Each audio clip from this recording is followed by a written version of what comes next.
10ஆம் அதிகாரம். உங்களுக்கு முன்பாக இருக்கும்போது தாழ்மையாயும் தூரத்திலே இருக்கும்போது உங்கள் மேல் கண்டிப்பாயும் இருக்கிற பவுலாகிய நான் கிறிஸ்துவின் சாந்தத்தையும் தயவையும் முன்னிட்டு உங்களுக்கு புத்தி சொல்லுகிறேன்.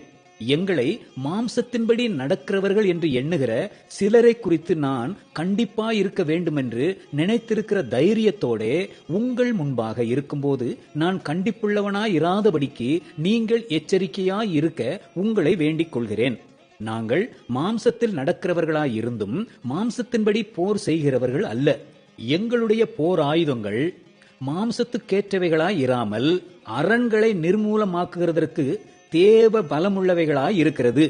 அவைகளால் நாங்கள் தர்க்கங்களையும் தேவனை அறிகிற அறிவுக்கு விரோதமாய் எழும்புகிற எல்லா மேட்டிமையையும் நிர்மூலமாக்கி எந்த எண்ணத்தையும் கிறிஸ்துவுக்கு கீழ்ப்படிய சிறைப்படுத்துகிறவர்களாயிருக்கிறோம்.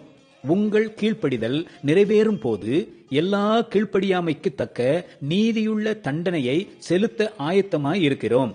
வெளித்தோற்றத்தின்படி பார்க்கிறீர்களா? ஒருவன் தன்னை கிறிஸ்துவுக்குரியவன் என்று நம்பினால் தான் கிறிஸ்துவுக்குரியவனாய் இருக்கிறது போல நாங்களும் கிறிஸ்துவுக்குரியவர்கள் என்று அவன் தன்னிலே தானே சிந்திக்க கடவன்.